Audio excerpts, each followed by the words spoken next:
My name is Robinson Okenya. I want us to begin with some gaming. And France E-sports president Desiree Kasso has called on African governments to embrace gaming as a source of livelihood. He said this at the inaugural edition of the Swahili E-sports convention that was held in Nairobi, which attracted participants from 8 African nations. Our e-sport champion series was last year. We organized a competition with Institut Français in the Sahel regions with the final in Senegal. And that was the Sahel e-sport champion because we have invited champions from 5 Sahel country regions. And this year we wanted to change because we want to reach, all the continents. And then we had the East African region. But the name East African not really sexy fun. So Swahili is really for me the right name for this culture in this region. That's why we created the Swahili E-sports champions. And this this tournament is specifically targeting ladies. Why? Because we have to highlight that esports is not only for male. Last year, when we organized the Sahel esports champions in Senegal, Mali, Chad, Burkina Faso, and Niger, we organized the FIFA esports tournaments, and we had hundreds of participants. It was only men. And for the second editions with Institut Français, we choose to target female competitions. And in Kenya, you have a great champion. You know her, yes. The Queen Arrow. Yes. And so the idea was to invite girl champions that could be like the highlight champions of the regions. That's why we chose to make it on Tekken, because it's the Queen Arrow game. Yes, you have almost 8 countries participating in this championship in Nairobi. How was the reception when you gave out this idea to federations in different countries that we have to hold this? How was that reception? I think at the beginning it was weird because it was a special request. So it wasn't really easy to detect female champions in all these countries. To be honest, some countries hadn't any, let's say, recognized female champions. So we had to select these 8 countries because that was the 8 countries that really had this kind of champions. So, but after the first reactions, the weird reactions, I really felt that was pretty exciting for all of them, because that was the proof that this was possible. And now I see that every country wants to have their own champions. I received a lot of requests. We want also to send our champions and so on. So I think for the next edition, we will have more and more champions coming on these female tournaments. Now, aside from Swahili esports and having this tournament in Nairobi, in Africa as a whole, where do we stand when it comes to esports? Yeah, that's the good question, the real good questions.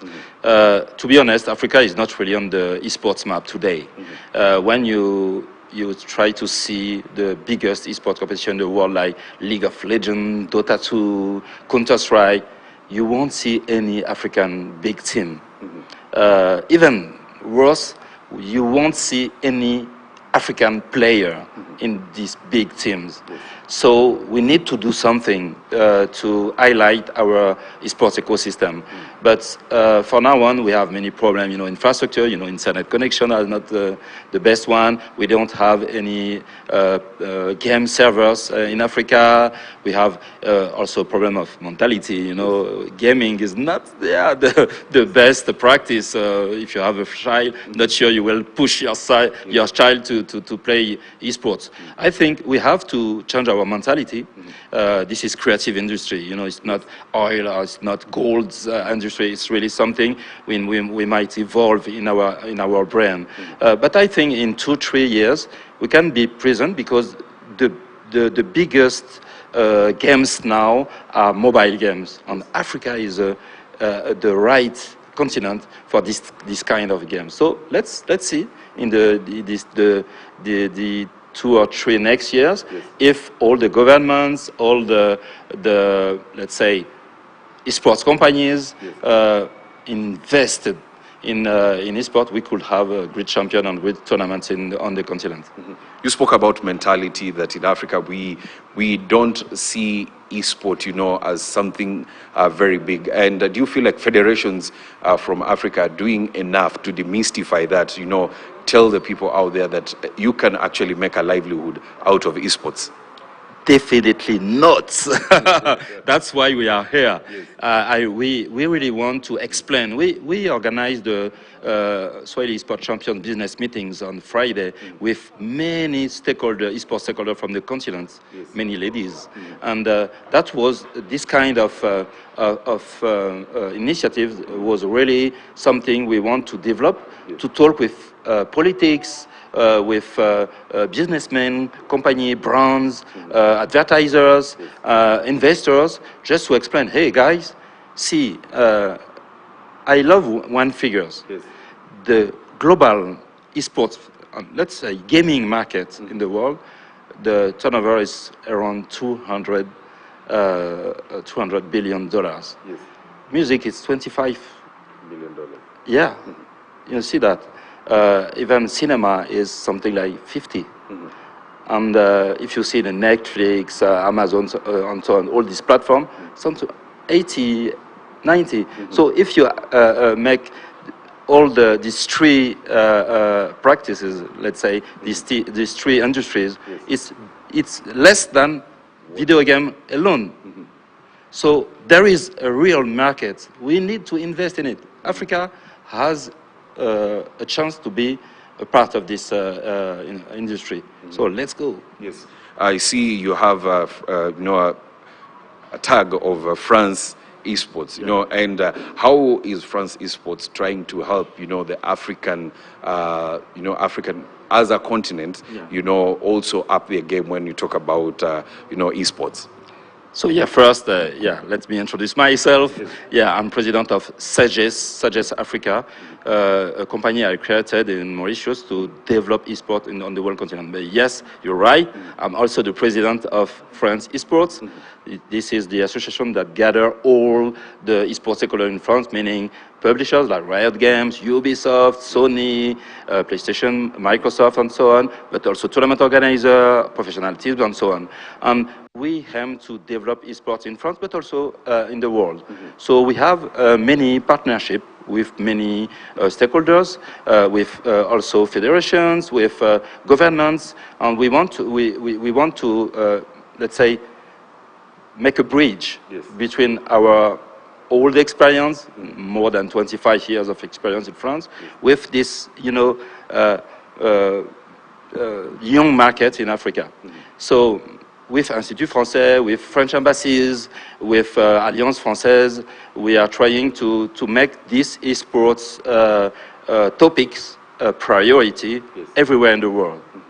For me, it's mainly in Africa, because I'm from Togo at the beginning. So I want to also, it's like, you know,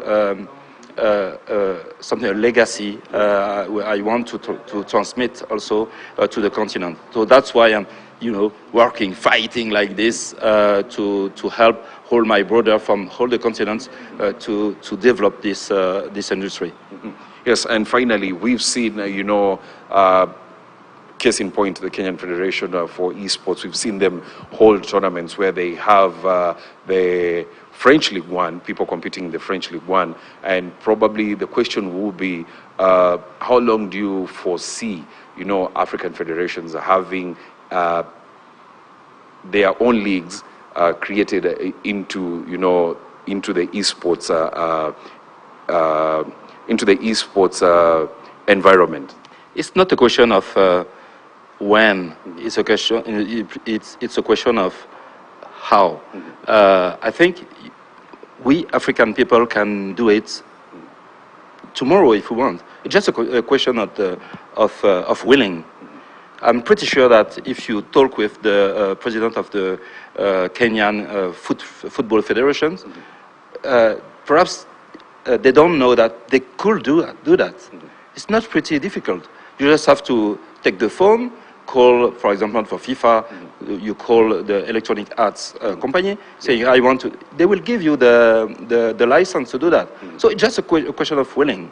So for me, we have the chance to have Ronnie, the president of the Esports Federation in Kenya, who is really motivated, to develop this ecosystem. So I think with this kind of investing people, you can have, I think, in 2024, the biggest tournaments on the continent. Why not some of the biggest in the world? I think it's just a question of willing, not a question of capacity, a question of money. It's really a question of willing. Let's now move to some volleyball action. And Kenya Pipeline women's volleyball team captain Triza Tuka has attributed their success in the